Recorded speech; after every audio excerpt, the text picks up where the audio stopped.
12 players on the Chicago Bulls' current 15-man roster signed through next season, meaning that probably not going to see a whole lot of change for the Chicago Bulls in their roster next season unless trades are there. But we're going to talk about some of those players that are playing for their future, whether it be on the Bulls or not. We're going to take a look at that. Plus, Buzelis and his rise over his time starting for the Chicago Bulls. And the Philadelphia 76ers make a signing that actually could help the Chicago Bulls lottery odds.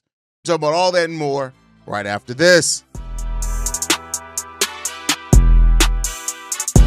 You are now tuned in to Chicago Bulls Central, your number one place for all Chicago Bulls news and content.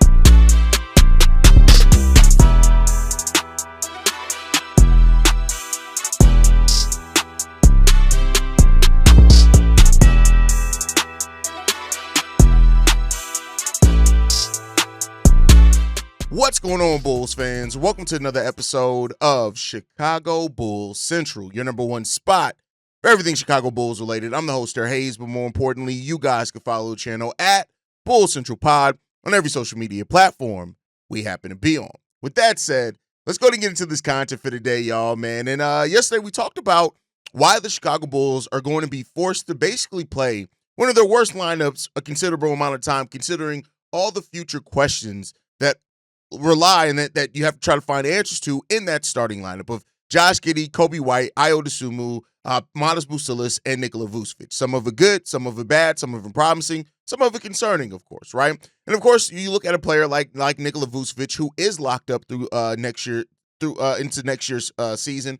But you know, of course, a lot of Bulls fans are hoping that the Bulls are going to be able to move off of Nikola Vucevic. Now, an interesting part is that the Bulls, and this is one of the more interesting things about just how AK runs. AK usually operates a team like we're like a successful team, and we're not. Like, we have 12 players locked in to contracts next year, right? When you look at those, the three players that do not have contracts next year, Tre Jones is an unrestricted free agent, Josh Giddey is a restricted free agent, and Talen Horton-Tucker, THT, is also unrestricted free agent. Now, Tre Jones and THT, these are both two players that are still, under 24 years old. Tre Jones is 25. THT is 24, right? They were on that 25 and under list that I talked about on the Chicago Bulls, right? But these are guys that, if the Bulls do bring them back, it's going to still be THT is going to be at a vet minimum. Tre Jones, I do think, is going to be playing to try to, and anytime he gets minutes, he's going to try to still prove that he is still a maybe near starting caliber point guard in this league, depending on the makeup of the rest of your roster. So we'll see that. If THC comes back, it's going to be a vet minimum. If Tre Jones comes back, it's going to be confusing unless we make moves other places, just because of how guard heavy that we are. But one of those free agents is, of course, Josh Giddey, and a lot's going to be made over whether the Bulls should sign Josh Giddey or not. Hell, in my video yesterday, shout out to 8 Lives who called in and left a voicemail. We'll get to that over the course of the weekend. Very good voicemail, but Josh Giddey is turning into a really polarizing topic for Chicago Bulls fans, not only because they look at it and say, well, it should have been Coby and Io should have been the starting backcourt, which has its validity, right? And they look at Josh Giddey. Some people try to paint Josh Giddey as trash. He's not. That's not accurate. He is trash on defense, right? But he's playing much better, which I talked about in yesterday's episode as well, right? But Josh Giddey's future is the thing that's at the forefront right now of the Chicago Bulls, and it's going to be talked about a lot. Whether it's here, it's other outlets, whether it's writers, a lot's going to be made about what the Bulls decide to do with Josh Giddey because, hey, I mean, it's an important decision, right? And, not only because of Josh Giddey being 22 years old, still a very, a player that still needs to round out his game. He still has much room for growth, right? And I don't think that's a negative thing to say, that Josh Giddey has tremendous room for growth, right? On both sides of the ball. He has things that he can refine and still get better at. And if he is able to round those things out, you got a hell of a player there in Josh Giddey, right? But two contract decisions are still sitting there that aren't up for this season, but next year, and that's Dosunmu and Coby White, right? And we know who and what these players are. Dosunmu, much more consistent as far as just overall play. Not to say that he's not an inconsistent scorer, but that's not Dosumu's game. Like so many people that I see try to knock, and I don't know if it's a thing to try to be in defense of Coby White, which you don't have to do. I've always said if you have to knock somebody else to defend another person, then it actually makes your argument look weaker, right? But Dosunmu is, inconsistent with scoring, but that's not his main part, right? And when you give him the opportunity, he's actually a pretty good and consistent scorer. But even outside of that, he's a better defender. He's better at getting out in transition. Like, Ayo Dosunmu just impacts the game consistently no matter where you put him in. And I think it is telling that throughout everything that we've heard, even that 7 teams called on Coby White, we haven't really heard much movement at all. The thing that we actually heard is that Ayo Dosunmu is the one that they don't want to move on. So if anybody gets an early contract extension, it may be Ayo. Now, Ayo is going to get more if he waits to go into unrestricted free agency, of course, right? But, it is when it comes down to it. But Coby and Ayo, their contracts are probably the best value contracts that Arturas Karnisovas has signed anybody to here since he's been in time with the Chicago Bulls, right? And so it is what it is. But both these guys are up for considerable play raises. You look at Coby White, he's shown himself to be a really damn good player at times, albeit inconsistent. He's shown flashes of being a go-to scorer, but again, the inconsistency is thing that's limited him. Yeah, high-volume scorers and shooters in this league are warranted and needed, right? But much like we say with everything built around an Arturas Karnisovas-built team is that the balance has to be there overall in your roster. And with Coby's continuing role changing every offseason, on top of that, like the balance of the team being off, they still got to ask themselves questions on who and what Coby White can be, right?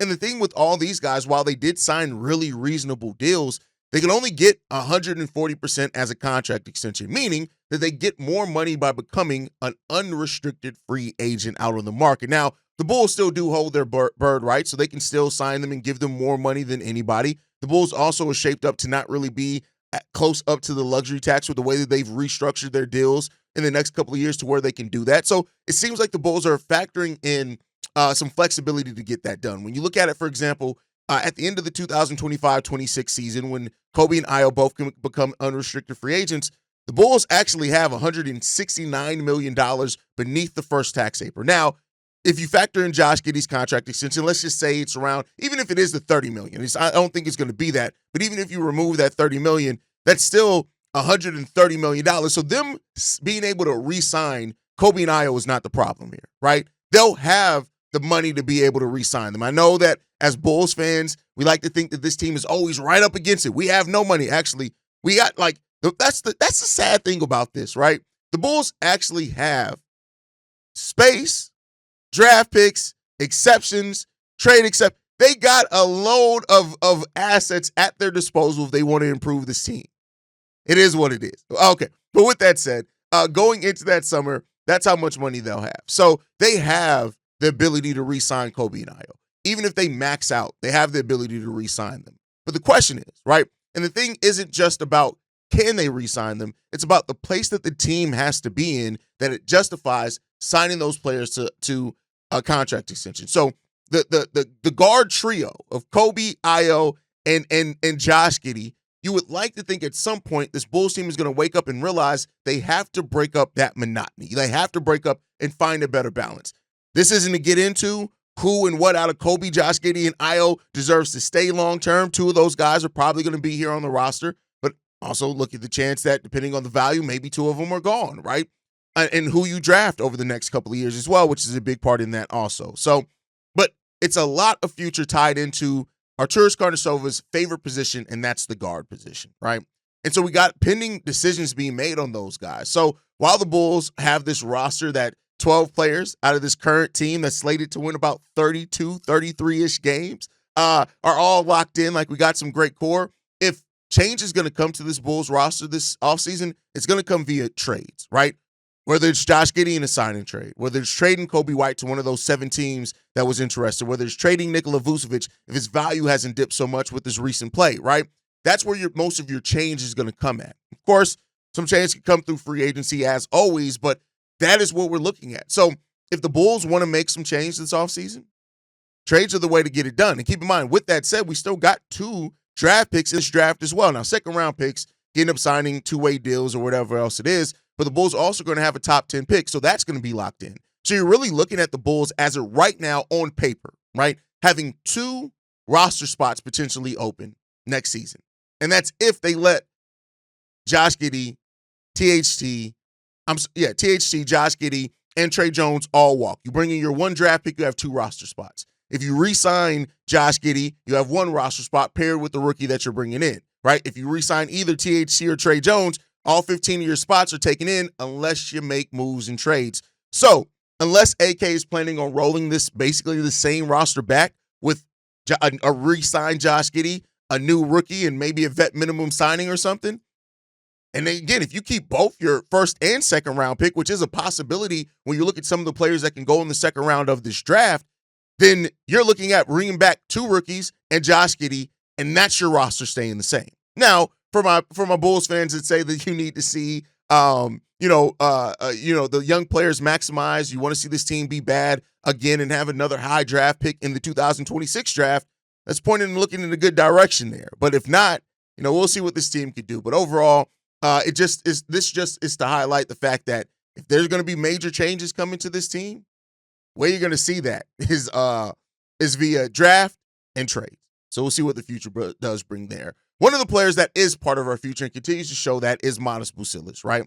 Buzelis, when you look at the splits for him and how things have really changed for Modest from the beginning of the season to over the last 8 games, it really does paint a picture that the Bulls finally, whether it's Billy Donovan, whether it was a mandate by the front office, whatever it was that caused it, Buzelis is now here. He's part of the game plan. Through the first 45 games of the season, Buzelis averaged less than 13 minutes at 12.9, basically 13 minutes. He had 5 points per game. He was shooting the ball 38% from the field, 34% from three, taking 2.5 3-pointers per game, basically, 2.7 rebounds, less than an assist, less than a free throw, less than a block per game. Over the last 8 games, Buzelis has averaged 26 minutes exactly. He's scoring 14 points per game on 59% shooting from the field, 42% from three, 3.5 rebounds, 1 assist, 2 free throws per game, and 1.5 blocks per game. There's no doubt about it that Buzelis is not only responding well to more minutes to the extended role that he's given, but he's thriving in it in a lot of ways. And that's what you really like to see from Buzelis. He also has had a 69.4 effective field goal shooting percentage over those last 8 games, which is in the 92nd percentile of the NBA. He's shooting 75% at the rim after 45% earlier in that, right? And when it comes down, some of those numbers are going to come back down to earth. You can't deny that, right? But as long as he keeps attacking and keeps putting his mind on being that player that's in the attack mode, right, and playing with energy, that's the thing about Modest that I love to bring it up and love to talk about is that Buzelis is playing with the activity level that we wanted to see from Patrick Williams, right? And this goes to show, again, and I'm not knocking Patrick Williams, right? This is just to show a difference of play style, right? Is that what Modest is doing is that he's really thriving off activity. That's what he's thriving off of. He's thriving off the activity. It's not like the Bulls are running a ton of more plays for Buzelis. They're not. And anybody who tells you that they're doing that is not really paying attention. They're missing the point, right?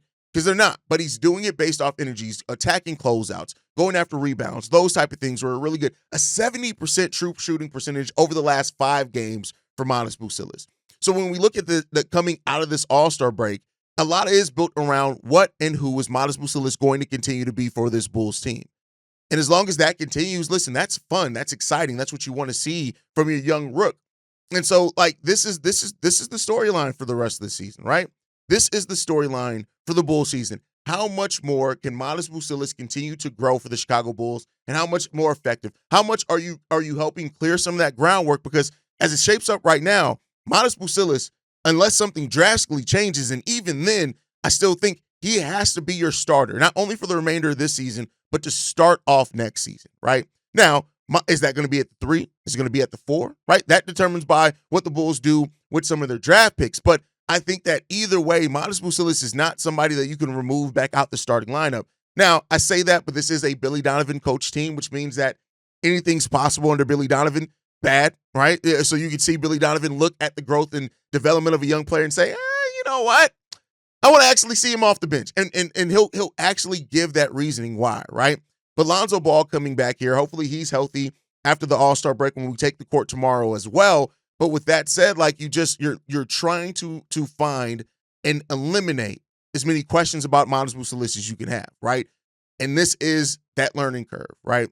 And so Modest has tons of potential. We all know that. The bounce, all that's there. the mindset, all that's there. And I think Modest Buzelis also has growth as a leader that he can eventually do as he becomes older as well and more seasoned in this league. And that's going to be something to look out for as well. So Modest, listen, the statistics are showing it. The eye test passes it, right? Not to say that he's perfect. He has some things that he severely needs to work on, right? But the eye test, the stats are backing it up. You play Modest Buzelis. This is your time now to play your rookie and to figure out what you have in him, because his development, his growth, that's what's the important part of the future for the Chicago Bulls. And we'll see what Modest is doing. But Modest is, right as of right now, you look at those numbers and compare that to other rookies around that same time period, Modest Buzelis stands out. Now, he has, and that's not to say he can get in the Rookie of the Year case or anything like that, but you're seeing that Modest has just as much potential, if not more, than a lot of the players that were drafted ahead of him. And let's see if the Bulls can actually turn this one into a win for themselves. Let's hope so. Last topic of the day before we get out of here, the Philadelphia 76ers signed Lonnie Walker. And why is this anything to be about Bulls news? Because this actually shows and points to the fact that Lonnie Walker is a scorer, a wing, right? And that's kind of where the Philadelphia 76ers have have struggled at. Adding another player that can come in and help you play a little bit. I mean, maybe that, again, it's not like Lonnie Walker's a world beater or anything like that, right? You look at the course of his NBA career, he's averaged 9.8 points per game. He has had, 3 years in a row between his stint with San Antonio, 2 seasons there, and the Los Angeles Lakers, where he averaged almost 12 points per game. And this isn't to try to to glaze the 76ers, but they seem like they're still trying to make moves to still try to compete for a playoff spot, or play-in spot, right? And if the 76ers are still trying, it means that there's still a case and a chance that they could pass up the Chicago Bulls. Now, here's the thing. The 76ers have been a shit show all season long. It has not looked good for them. They have not been a good basketball team. They've not been, a consistent basketball team, but they seem like they're still fighting, right? And that they're still competing and contending. And fact is, they're 1.5 games back of the Chicago Bulls with over 20-something games left. You can't count out the Philadelphia 76ers. The Toronto Raptors are another team that made moves that they could be trying to win now. We'll see if Brandon Ingram gets on the court for them. But things are starting to point toward that direction of what they're trying to do. Now, one knock on that is that the Philadelphia 76ers, right, is that the only way that they can keep their pick is if it's in the top 6. It has to be in the top 6 for them to keep their pick. Otherwise, it goes to the OKC Thunder. Now, one could ask themselves, they're already out of the top 6, right? So they don't even need, like, for example, when the Bulls had a top 10 protected pick, we were in the top 10. We just could have been knocked out if a team jumped us in the lottery. The Philadelphia 76ers right now they have the 6th worst record in the NBA. So what they decide to do here, right? Do they want to try to maximize their chance to keep their pick, or do they actually want to make a go for it, right? That's going to be the thing that determines this and how it could impact the Chicago Bulls. Now, again, I'm watching everything at this point in time, all the different scenarios in which happens there. But with the Bulls holding their own first-round pick now outright, does it really matter? Does it really matter? Like, I get it that the Bulls making the play-in, and because it is only a one-game elimination, they have a chance to make the playoffs, right? And that's the crazy thing about all this. Despite how bad the Chicago Bulls have been, despite them being on pace to win 33 games, despite all of that, they still have a chance to make the playoffs if they can make it out the play-in. Now, the last few years we've been in the play-in, we won one game and then got eliminated, right? But what if that changes, right? And that's the thing that is kind of worrying some Bulls fans, and I understand it, is that, listen, as much as AK talks about playoffs, play-in, as much as he looks at that as a success, if this Bulls team does somehow go into the play-in, wins 2 games, and then goes in as the 8th seed in the playoffs, they'll still have their own first-round pick. But how many draft prospects are you missing out at that point in time if you do that? And that's something to watch. The Bulls sit right now at the 10th seed, which they've been at for a while. They have a 1.5 game lead over both the Brooklyn Nets and the Philadelphia 76ers, and a 5-game lead over the Toronto Raptors. This is going to be an interesting way to end the season. How this goes, what happens here with the Bulls, is going to be fun to watch. But let me throw this one to you guys, right? Where do you guys sit right now? And this is going to be something I'll probably ask another time or two before the end of the season, is that with the Bulls still having this chance to make the play-in, right? How nervous are you that they can make it out of that play-in and mess up them having a lottery pick? Let me know what you guys think on that down below. I'll probably put that as a as a question, as a poll on the community tab as well. But guys, thank you so much for tuning in. Make sure you guys are following the show at Bull Central Pod. You can send us any feedback, questions, comments, concerns. BullCentralPod@gmail.com. Lastly, if you want to leave a text message and our voicemail for the mailbag, the number to do so, 773-270-2799. We are the number one spot for everything Chicago Bulls related, but that's thanks to you lovely and beautiful people. And like I like to end every episode on, go Bulls. Love you guys. See you ready if you can, y'all. Peace. This has been a presentation of the Break Media.